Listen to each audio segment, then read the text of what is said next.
Hello, everybody in Manchester, Hooksett Auburn. This is the Progress Report, as it has been for, is it now 7.5 years?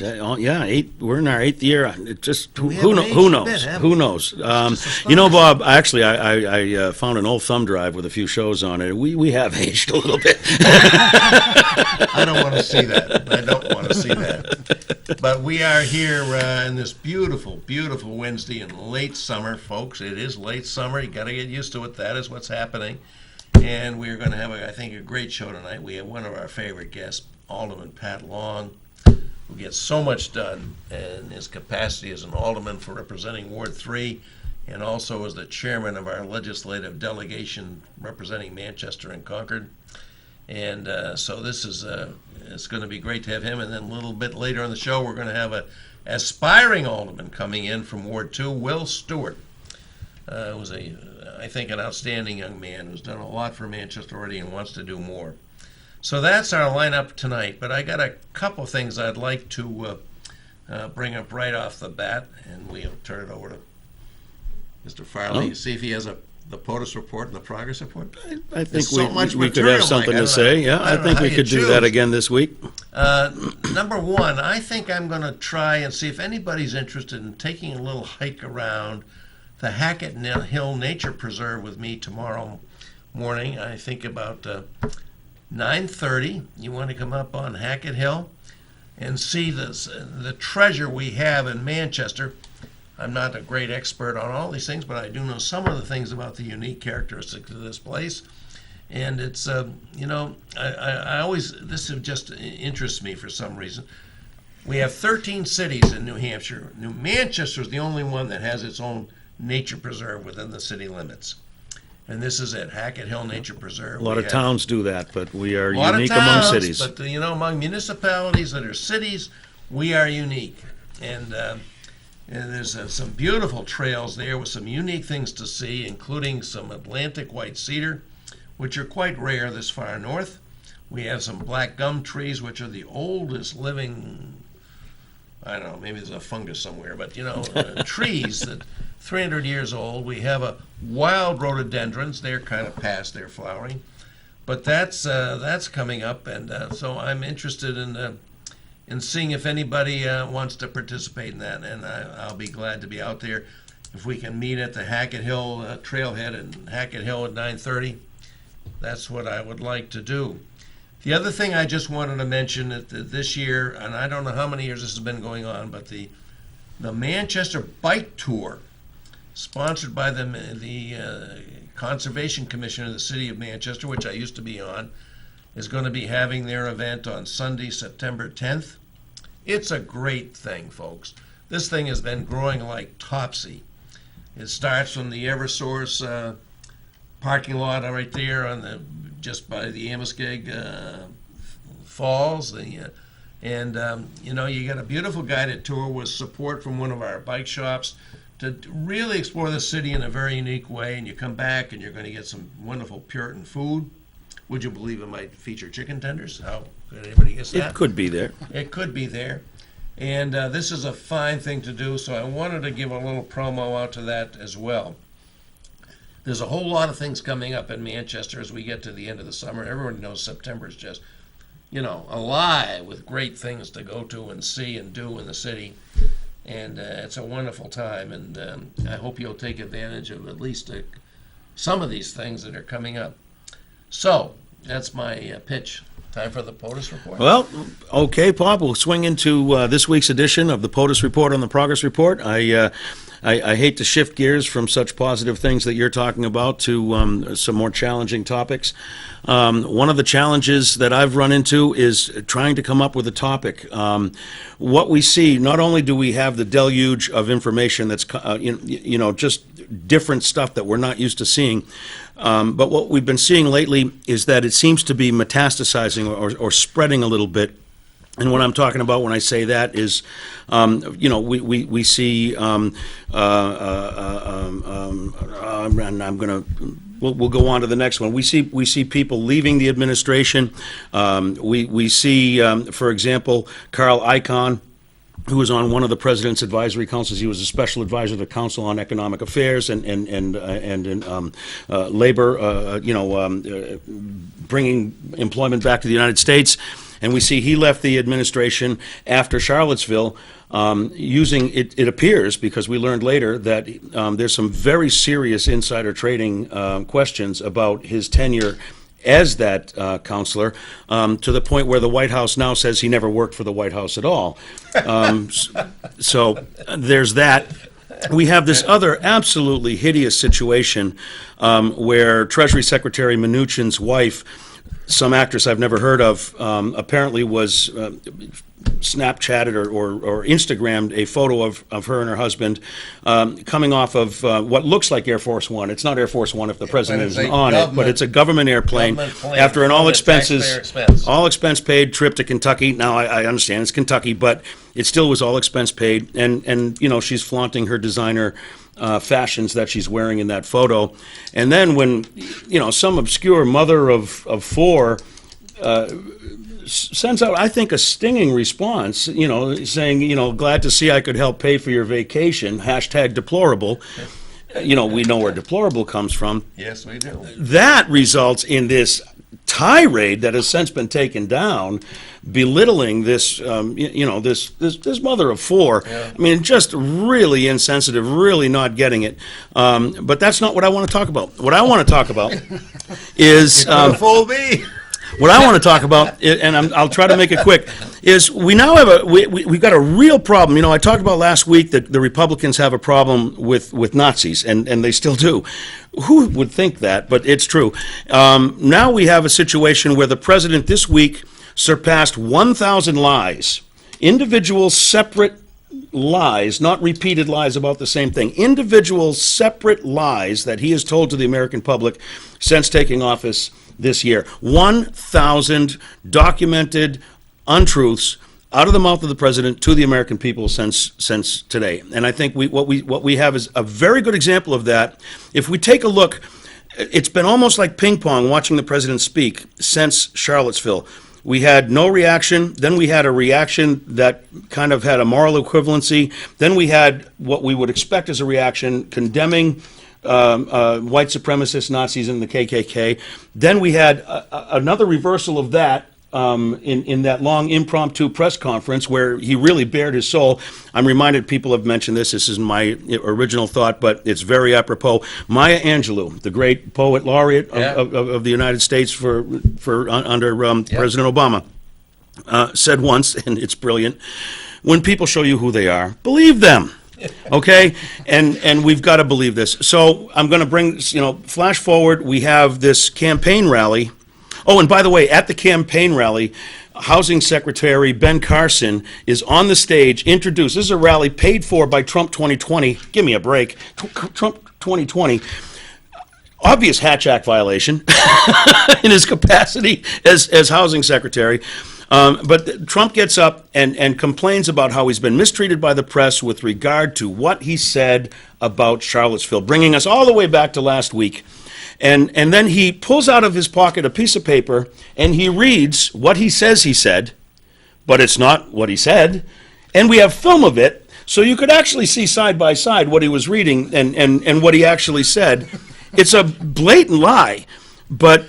my best was when he pointed to the CNN folks and said, these folks are not now filming me. And they weren't. I mean, people were watching him on CNN. This was the Phoenix rally.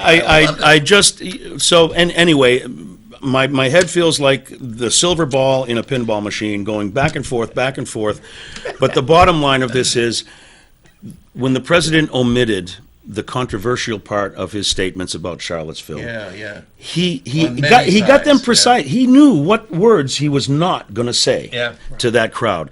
This isn't a mistake. This isn't a slip up. This is intentional misleading. This is the alternative reality zone.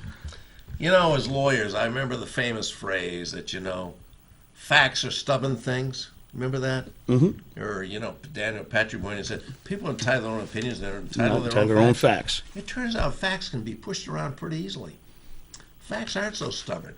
They can be they can be created and dismissed. And Well, ignored. you know, Bob, I've always said Whether it one was thing. Galileo watching whether the sun moved or the earth moved. I mean, There is a truth out there, Bob. We may never figure out what it is, but there is a truth out there. there is truth. And so, It's what in is the Bible? The what is Bible a says fact? you shall know the truth, and the truth shall set you free.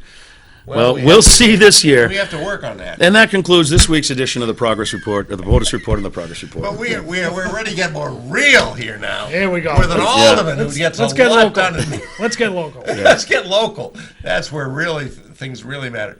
Pat Long, welcome back to the Progress. Thank you Report. both. We're Thanks for coming on delighted to board. have Enjoy you being back here. here. Enjoy being It's here it is, the end of August, and how many terms have you served as an alderman? This is my 10th.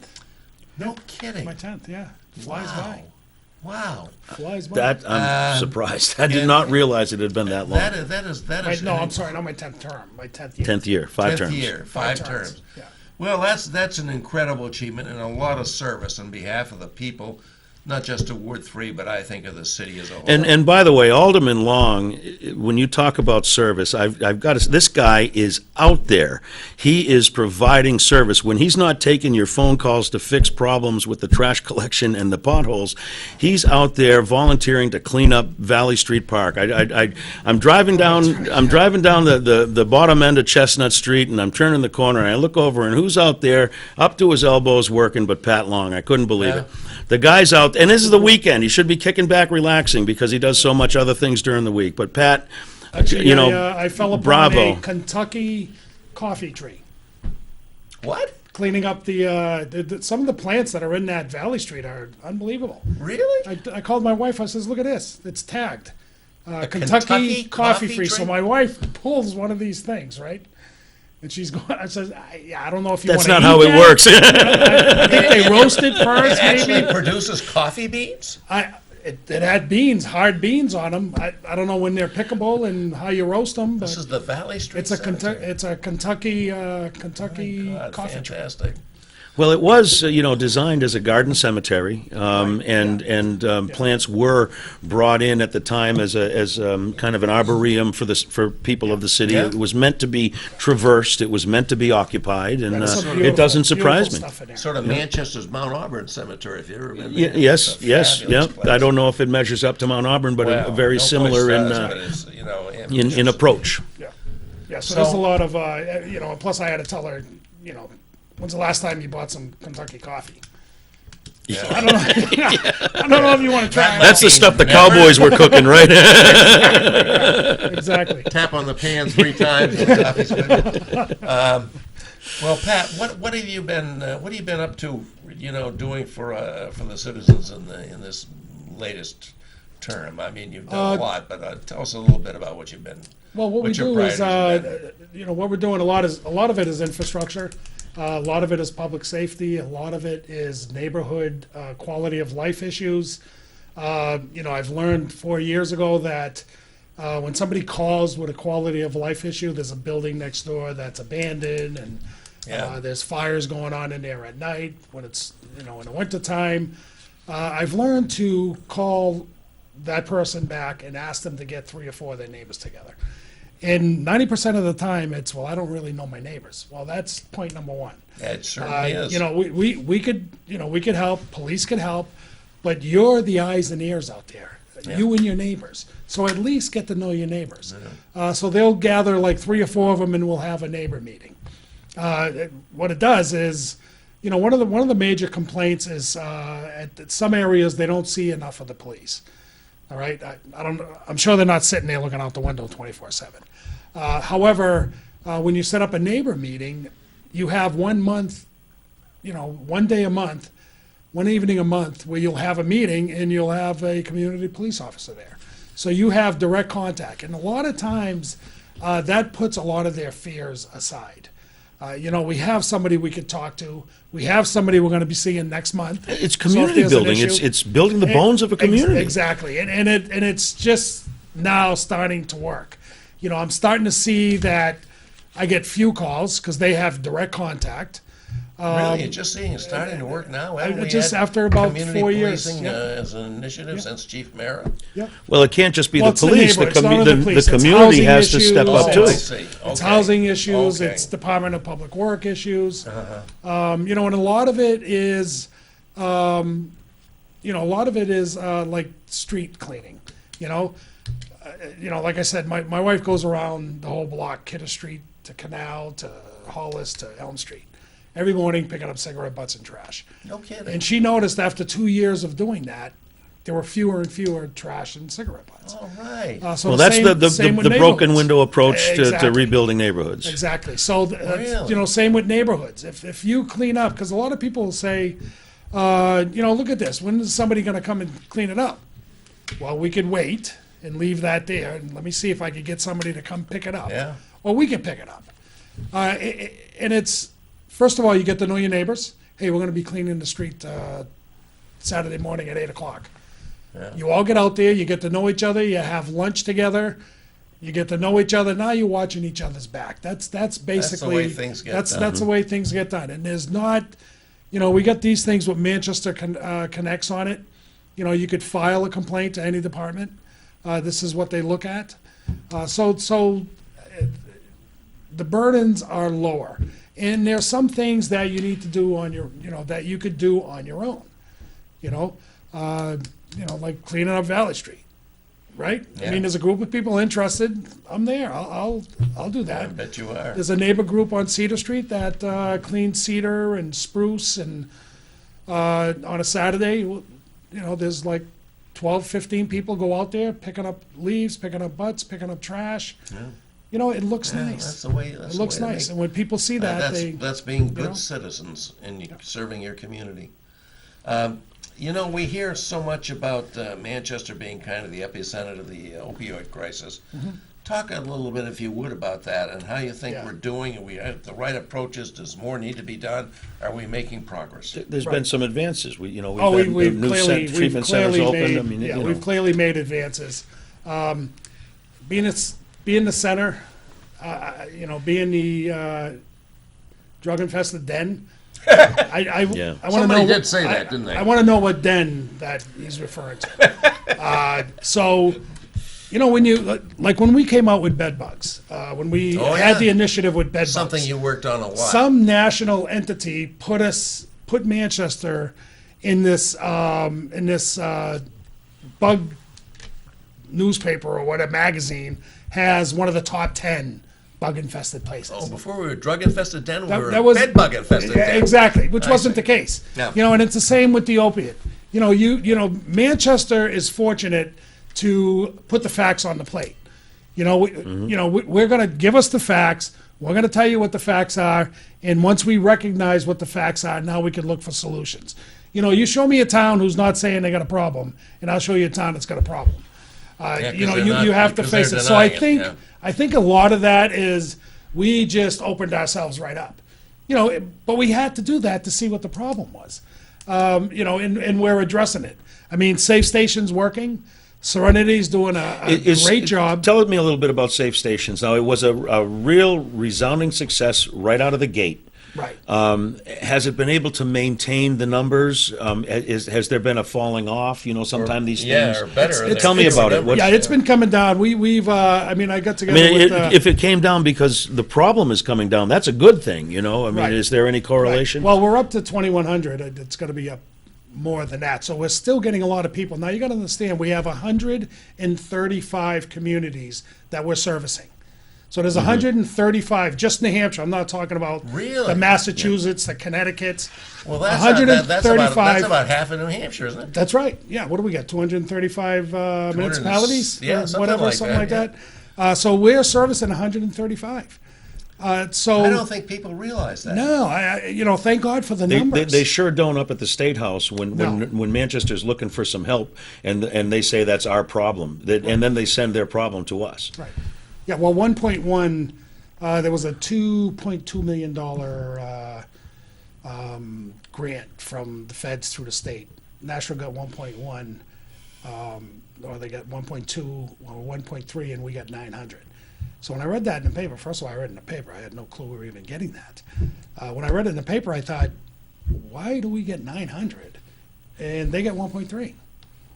What's wrong with this picture? Yeah. I mean, we have documentation showing how we're helping the state.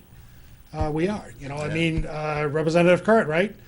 There's like 8 or 9 or 11 or 12, I forget what the number was, people from where coming here for this help.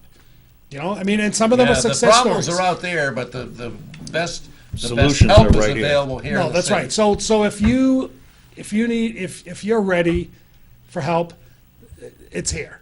So we do have that. We have we have Safe Station. Serenity Place. which I goes to interrupted you. I didn't Serenity mean to Place, do that. I Goes apologize. to Serenity Place. They do a what do you call it? Not an audit on a person. But Evaluation. Evaluation. They do an evaluation and get them in 28 days or wraparound programs. Now, how is that improved by centralizing it over at the Hoyt Building? I mean, I would just to check. Everybody, when it started, the idea was a great idea. We're going to do this. It's great. Now, is it panning out? Yeah, well, Serenity is in the Serenity's on the corner of Manchester and Chestnut, and they're leasing space in the old police station. I mean, one of the votes that I took that was a wrong vote to take was getting rid of the police station. Yeah. Because now we want the police station back because we could really use it. She could really use. There's a couple of entities in there with her would really help would- on another central base for this. Wasn't all supposed to be centralized up at the Wilson and Valley at the Hoyts? Or? Yeah, the only- the I ones- made that mistake. I thought that had all migrated there, but apparently. Well, it did. Yeah, there's Hope for New Hampshire is there. They're a recovery. I'm sorry. They're a recovery program. So you go through your treatment. Then you need to get into the recovery aspect of it. To Okay, be successful. the community support. Right. So with Safe Station, there's 30%. 30% of the people are second or third or fourth timers, repeats. Okay, which isn't bad. 30% is not bad. This is a disease that The recidivism can be the a lot higher than recidivism that. is like 80, Well, 80% of, if not higher. It's part of the recovery is the Correct. backslide. I mean, you've Correct. got to accept it. Yeah. Correct. So, so now we need to look at the more in depth of the treatment, and something that we're not doing enough of, if any, is children. There are kids strapped to car seats when their parents are passing out in their cars. Isn't that horrible? There are kids looking over the body of a parent that's getting Narcaned. Not enough is being done. There's some being done with them, but not enough. Because when you think of the Indian with the tear, I remember going to the beach, right, 101. You would see people throw garbage out the window. It was nothing. You had to avoid it with your car. You didn't even yell at the person. That's what you do. You throw your garbage out the window, right? But it took this whole circle to stop. You throw a cigarette out the window and people are yelling at you. Okay, so about time. So the same with this opiate. We have 4 or 5-year-olds that in 10 years are going to be 14 and 15 And gone through this. and traumatized, and we already know that they're highly likely to repeat what their parents did. We already know that through all these studies. So what we need to do is we need to make this a whole picture. Now, DEA 360 is part of that. I remember going to one of their presentations with the high school kids, and I remember the information these high school kids were giving us was just blowing me away because they know what's going on. I don't. I bet they do. So I remember telling them, I says, I'd be a millionaire right now if I had a nickel for every time somebody told me you think you know everything. Yeah. I'm telling you right now, I don't know nothing. You guys know everything. And we need to tap that. We need to tap that.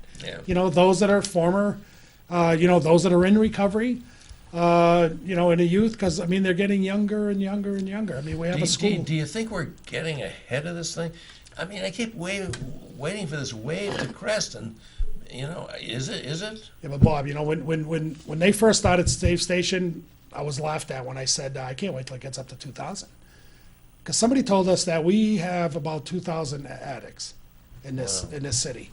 And somebody else told me you multiply that by 3, because what you know, triple of what you Yeah, I would of be what you inclined don't to know. agree with that. So Right, I want these big numbers, because now we're starting to hit, 85, 90% of the population, and we need to do that. So, a lot of the people you see in the streets, hanging around in the parks, they're not Manchester residents. They're in Manchester now.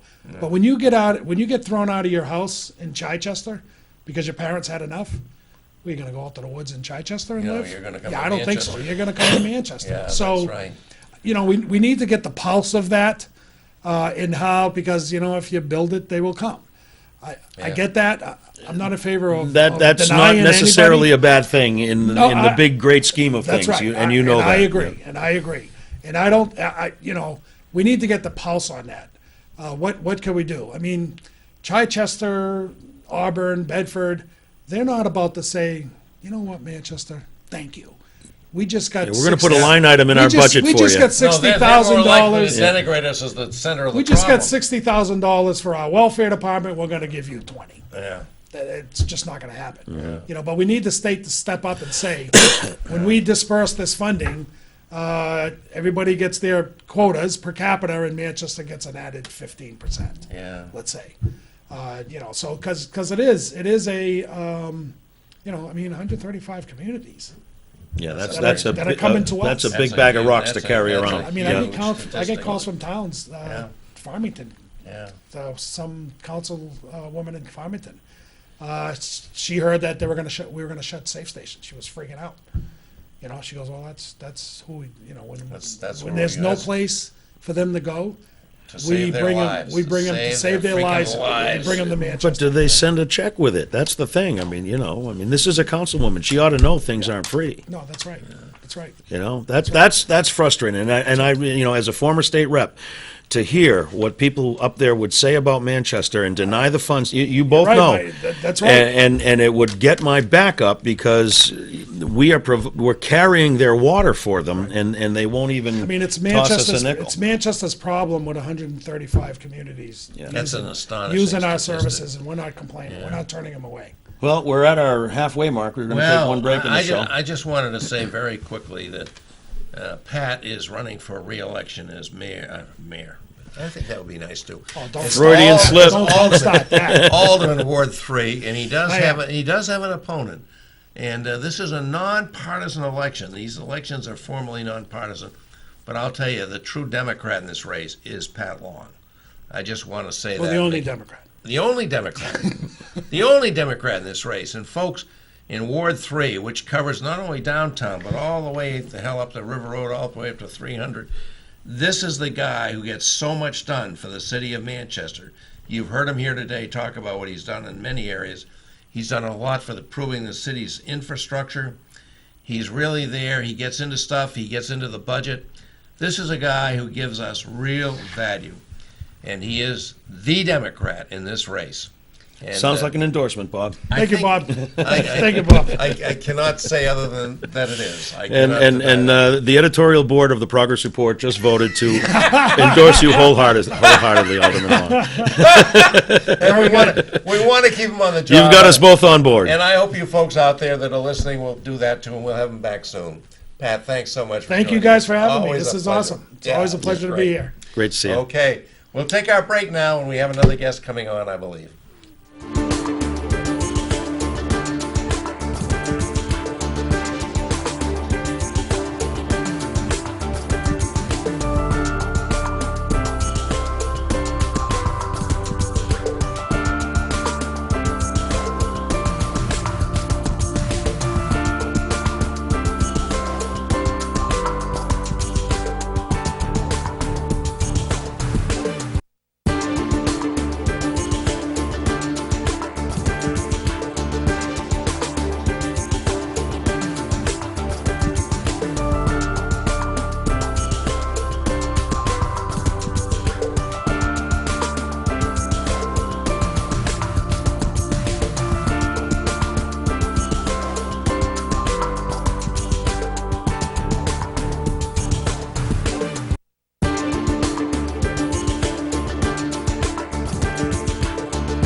Okay, this edition of the Progress Report, we're here August 23rd.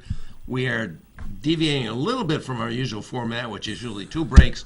This time we're just having 1 break because we have 2 excellent guests. We just said temporary farewell to Alderman Pat Long, who's running for a 6th term, I guess it would be. It would be his 6th term, yeah. His He's sixth in term, his and 10th year. He wants to go in and for a 2 fellow more. who's served this city so well, not just Ward 3, but the whole city, getting things done in infrastructure and, so many different things.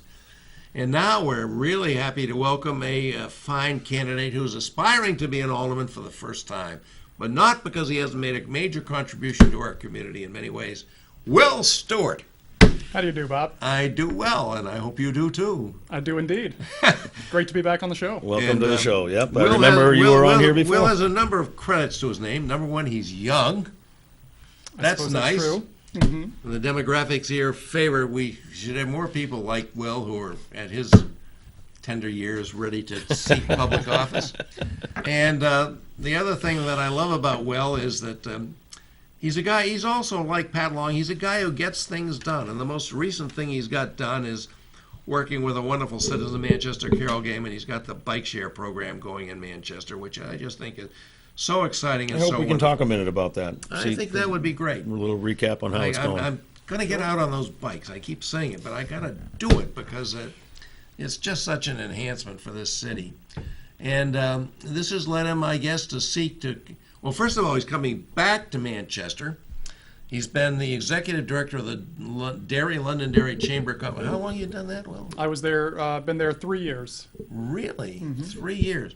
But now he's coming. What's the organization called? It's called Stay Work Play New Hampshire. Stay, Work, Play New Hampshire. And where will you be working when you do that? The office in the building called The Flats on the corner of Hanover and Union Oh Street. yeah, an interesting project there. And I'm excited because I can finally ride my bike to work again. So Okay.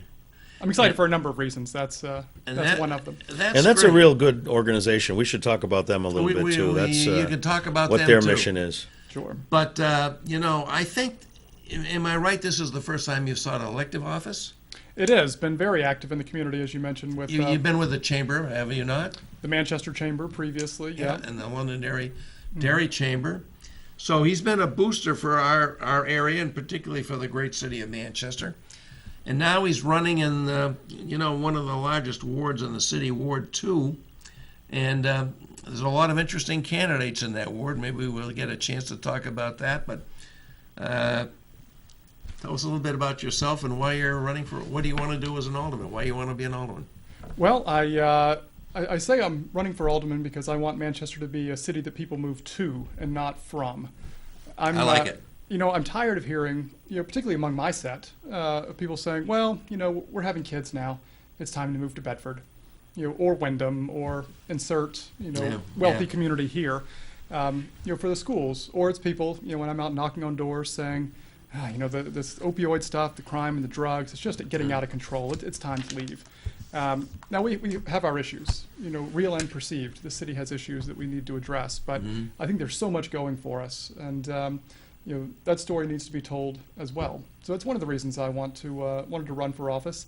The other kind of in tandem with that is, speaking of schools and education, I have a son at Smith Road School getting ready to start first How grade. old is your son? He's 6 years old. Nice. Yeah, finished kindergarten at Smith Road last year, going into first grade this year. Wonderful school. It is. We love it. And, when you have kids in the local school system, you have real skin in the game. Oh, absolutely. And, my wife and I, we've owned our house on Blodgett Street for a number of years now, but now we have a kid at Smith Road. And, we have a real stake in how the city turns out in the next 10, 15, 20 Yeah. years. Yeah. So for us, it's very real and it's very personal. Yeah. Well, that's good. So obviously you're going to support public education in the city of Manchester to the max. I'm a direct recipient, as is my son. So yes, Did you go to school here? I did not, but I did go through public schools. Okay. What are the other issues that I gather maybe, having our education system, public education in Manchester be not only good, but be perceived as good is probably at the very top of your agenda. What are some of the other things you're interested in?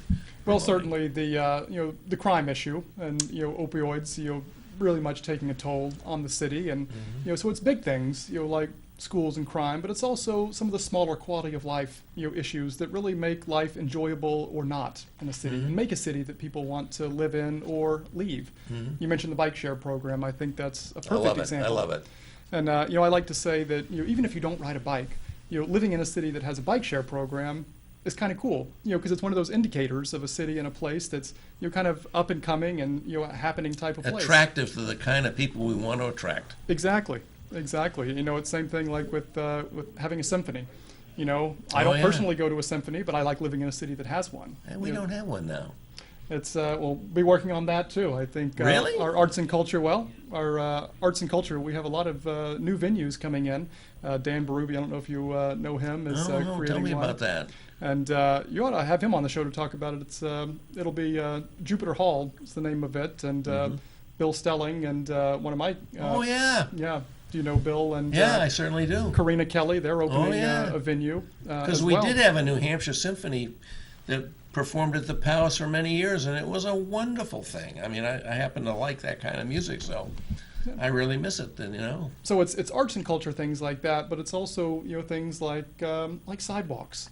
I don't know about your neighborhood, but in mine, we'll have the sidewalks will go for a few blocks or even a few houses and then stop and then pick back up again. And the ones that do exist, maybe they're in good repair, maybe they're just bumpy. And I remember when we had our son, we'd be pushing him in his stroller, at night after supper, and we'd have to go walk out in the street, because the sidewalks were continuous, but also they were bumpy, and it'd just wake him up. My granddaughter and I used to like to ride our bikes over the roots that would be pushing up the asphalt in the old sidewalks. Oh, yeah. You know what I mean? we used to think that was fun, but it is a situation of some decay, and it probably should be repaired. Yeah. You've talked about a lot of positive things that you've been involved with, and that, the name of the show is the Progress Report. We like to focus on the positive. Yeah, we do. But getting into politics, you don't get to pick your issues, and there's going to be a lot of negative stuff. One of them is, how do we pay for these things? There's always the issue of the tax cap, and taxes going up, and are we getting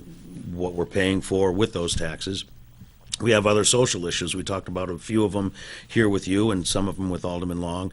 One of the issues that we didn't get to talk about with Alderman Long was the issue of homelessness in the city of Manchester, and the lack of, or at least I perceive there to be a lack of adequate resources to absorb the problem. There's always people turned away. And can do you have a policy in mind on that? Is that something that you are planning on tackling?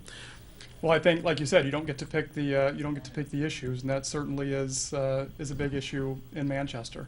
I can tell you, I don't have a silver bullet. I don't think anyone does. If there was an easy fix, it would have been fixed a long time ago. It's a difficult, complex challenge with a number of factors that play into it. I can tell you that I fully appreciate the problem. As you might know, I was formerly a community organizer with a group called NeighborWorks Southern New Hampshire, which is an affordable housing and neighborhood revitalization nonprofit. And I think the model they have is one that it is emulated all across the country, and really helps to provide on one hand clean, stable and safe rental housing for those most in need, while at the same time helping folks get a leg up into becoming homeowners themselves, and have more of a stake in the city. So I think that is certainly a very good place to begin, and I've seen that with my own eyes and the success that it can bring. One of the things that we have is a constant issue in the city of Manchester, and I have a definite opinion on this, but I want to ask yours: the tax cap. It's a toxic third rail. You're asking them to get into a controversial topic here. And what are your thoughts on the tax cap? I mean, it is the law. It's in the charter. I don't see it disappearing anytime soon. But what do you think? That you said it right there. It's the law. It's in the charter. It's been correct me if I'm wrong. It's been approved by the voters twice. And upheld by the courts. It's something that not the first time. I knocked it down the first time. But the second time they got away with it. The one we've got now has been upheld, Yeah, though. it has. Yeah. So I don't see it going away anytime soon. Yeah. So we have to work with it.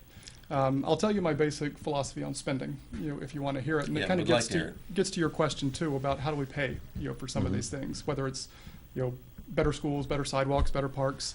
And that is, as you know, as you mentioned, for the past 6-ish years, been in the Chamber of Commerce world.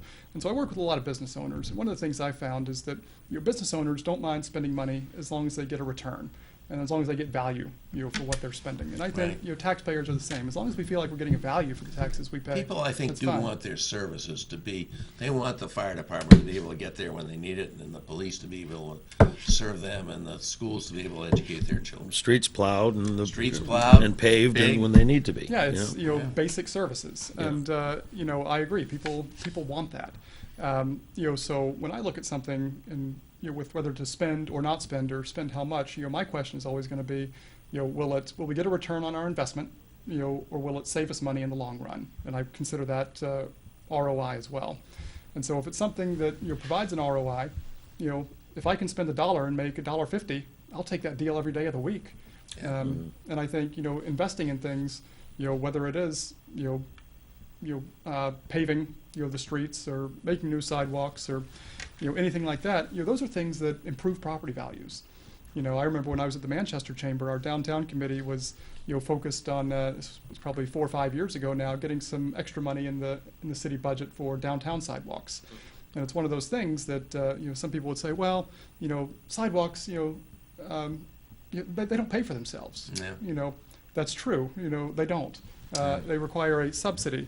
But I'll tell you what, all those property owners and businesses on Elm Street, their businesses and their properties wouldn't be nearly as valuable if there wasn't a sidewalk right Yeah. up front.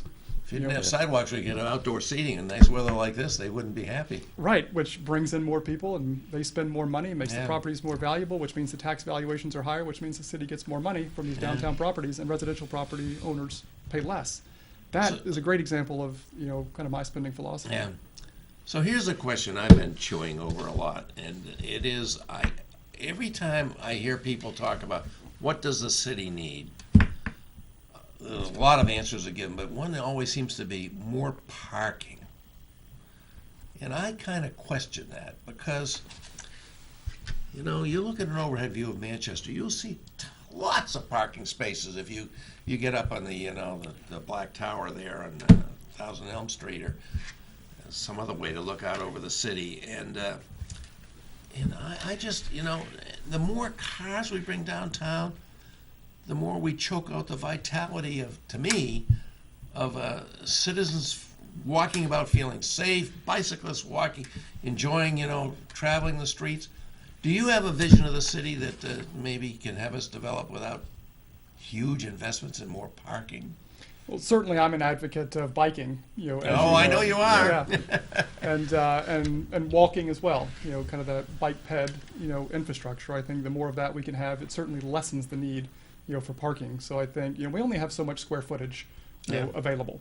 And, I would rather see it, be used, everything else being equal, for, buildings that will add to the tax rolls. That said, I understand the need for parking too, and I read, the Arthur Sullivan and Dick Anningnos. Yeah, that's what I Yeah. was thinking about. Oh, I bet they'd love to tear down some buildings and build parking lots and then in 5 years forget that we need the parking. So I understand that. I understand the need. You have a point of view here. I understand the need for parking in the mill yard. I think if we're going to build more, we also need to work on reducing demand as well. You know what I always, you talk about the mill yard, and there is a need for parking in the mill yard. That space is really beginning to flourish as a tech location. I've been crowing Bob now for almost a year about that innovative program that's been funded over with Dean Kamen that is going to work yeah, on the tissue regenerative generation. medicine. I mean, that's already beginning to reap benefits. huge. That's going to, there will be Potential's enormous. other companies that are going to form up around that. There are some areas of the mill yard where mills have been taken down for one reason or another before the preservation stopped that. And I've always wondered why we don't, in one of these empty spaces, put up a mill-looking building that's a parking garage. an interesting idea. It would fit with the mill yard. It would provide the parking right where it's needed. And you know, what I'm thinking about is that vast mill parking garage on the other side of the Green Monster down in Fenway Park. I mean, it looks like a mill building, but it's just full of parking cars. Yeah, it maintains the aesthetic and helps solve the problem. I think that's You certainly know, better than. no, what I we understand. do. You're saying if we didn't have the cars, we wouldn't need the parking. But you know, the thing is, I don't know that realistically we can count on you know, Manchester just going to totally pedestrian and bike traffic. Oh, I We're bringing agree. people in from Yeah. the suburbs It's to not work at these Satellite places. transportation into the. Oh, I wouldn't mind that at all. Imagine that, a train or something like that. No, Bob. train, pods, or helicopters, anything. Well, you know, too, I'm on the. I'm Bicycles. Bicycles, and I'll also say I'm a commissioner on the Manchester Transit Authority.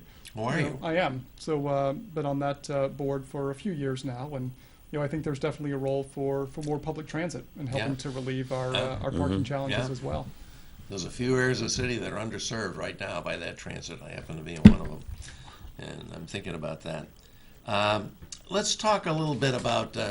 Well, let me just ask this first. What is your vision of Manchester out 10, 20 years? Well, at the risk of repeating myself, it's a city that people want to move to, and I think it's a city with an excellent school system. It's a city A with city where people want to live downtown. downtown and all over. Ward 2, I'll say Ward 2 is pretty great too. Well, that's cool. That's not far from downtown. No, I'm a mile and a half from downtown. Yeah. It's the best of both worlds. But it's a city that people want to live. It's a city that people are excited to send their kids to school to. It's Yeah. a city where people aren't afraid, you know, to walk through any street on any block in Yeah. Manchester. Yeah. It's a city where people have transportation options. Yeah. If they don't want to own a car, they don't Yeah. have to own a car. Yeah. You know, it's a city where you know people can stay healthy and buy great delicious foods in their neighborhoods. Yeah. And it's a city where people can realize their dreams. Yeah. You know, that's Yeah. what I see. Okay. Sounds good to me. Let's talk a little bit about your race. You've got an interesting race there in Ward 2. You have an open seat. Ron Ludwig is not seeking to be reelected. So you've got you. Mm-hmm. And who are the other candidates? There are actually 4 others, 5 Okay. of us in total. Guy named Bob O'Sullivan, guy Yeah. named Paul Martineau, Yeah. guy named Because he's got some name recognition. 'Cause he's been the welfare commissioner here for a long time, and most of the time he was in an elected position, which it currently is not. Yeah. and a guy named Ryan Richmond, and a guy. Yeah, I'm not even going to try to pronounce his last name. I would embarrass myself trying to pronounce it. It's a Greek gentleman who I'm told owns the Whiskey's 20 club downtown. Didn't know about that one. Yeah. And how's the campaign going? Are you out knocking on doors? I was out there. I'm out there 6-7 days a week, and was out Really? there just right before I came on here. I went home, took a quick shower, and here I am. So. Well, I think Good for Ward you. 2 consistently leads the city in voter turnout. So it's very important to hit those doors because they're going to show up at the polls. So you have to have I at least. think isn't it the largest population ward in the city? I think it is. Well, they're supposed to be somewhat equalized. I mean, I got to assume if it's large, it's got to be only by a little bit. Only by a little bit. It's certainly This, large. this isn't Boston where they haven't changed ward lines since the 20s. You know, I mean, it's It is certainly large by by square mileage. That's for yes, sure, all the it's a way big from ward the to walk. Yeah. Auburn Hooksett lines all the way down to Union Street. So Yeah. it's Well, quite Bob knows large. about that. I think Ward 12 might even be bigger That's than Ward 2. true. You know? That's true. Yeah, in terms of area, I guess it is. But the campaign's I've going well. campaigned in Ward 2 as well. I've been That's there. right. Yeah, I've been I there a couple recall that times. race. But Yeah. it's going well. You're knocking on lots of doors, talking to lots of people. Hearing about their concerns. Is happy. Maybe I can break the news here if you don't mind. But Please. happy Oh, to we love it. have the endorsements of both of Ward 2's state representatives, State Representative Linda DeSilvestro Oh, yes. and State Representative Bill O'Neill. Oh, as good. well. Yeah. Mhm. Well, that's good. They're both fine people, and I'm delighted to hear that they're doing that. And the election is when? The primary is Tuesday, September 19th, and at Ward It's 2. coming right up. It is, and we vote in Ward 2 at Hillside Middle School. Yeah, that's right. That's Mm-hmm. right. Well, you enjoying it? I am. Like I said, it's my first time, but it's invigorating. Yeah. To get out there and talk to people and. How do you like the knocking on doors? Some people like it, some people don't. How's that appeal to you? Just going out there, sticking your hand out to a face and saying, "Hi, I'm your neighbor. I'd like you to vote for me." It may not be as much of a challenge for me as for some. I've in past lives, as I mentioned, I was a community organizer. Oh, so it was you, oftentimes yeah. knocking on unfamiliar doors. Before that, I was a newspaper reporter at the Hippo Press. Oh, really? I was, yeah, here in Manchester. I remember that some years ago. Right, so So you're that Will Stewart. I remember the byline. I remember the byline. yes, indeed, a number of years ago, but I didn't put two and two together. Well, my Indeed. goodness. You have a family. You have, what'd you say, a 6-year-old? I do. I have a 6-year-old son, And his name is Zeke, and my wife Michelle. and they're all on board. They're happy with you doing this? They are. My son especially loves to go. Oh, he loves to go knocking on doors with me. Oh man, that's a great asset. Yeah, it helps that he's pretty cute too. That would definitely help. Yeah, I think he knows my my shtick, Yeah. my stump speech now, and he can deliver the punchlines right on time and get a big kick out of that. So, That's great. I think you deserve so much credit for, along with Carol Gaiman, bringing us the Spike Share program. Can you give us a little update on how's this going? Is it meeting your expectations, or? It is, and well, I mean, to be honest with you, we didn't really know what to expect. I mean, it's kind of a first-time thing, but we're happy to report that now we have more than 250 registered users, who are Really? out there who've downloaded the app and created accounts and have been riding the bikes. Started out with 6 stations. That's where we're at right now, but we have our 7th that'll be coming. The first one to the west side. You'll be happy to hear. I'll be happy to hear that. Yes, indeed. That'll be down CMC, maybe? Correct. Okay. Yep. Right there at CMC. They're the sponsor of that station. So that'll bring us up to 7 stations and 35 bikes. Well, I have to When's say, that going to happen? Next month in September. Wow. as you were saying, I haven't taken advantage of the bikes yet, but We living should. in a city We and, should. and seeing them go by, I've seen them in action. It brings the city up a notch. You know what I mean? It's just nice to live in a city that has a bike share program. And you know. deserve all kinds of credit. Oh yeah. For, It's you got to know, keep going. I mean, before you did this, I know you were advocating for bike lanes on our streets and all of that. So it's really a terrific endorsement. I hope the folks here that are going to be voting will recognize that and give you their votes because you deserve it. Well, thank you. I appreciate that.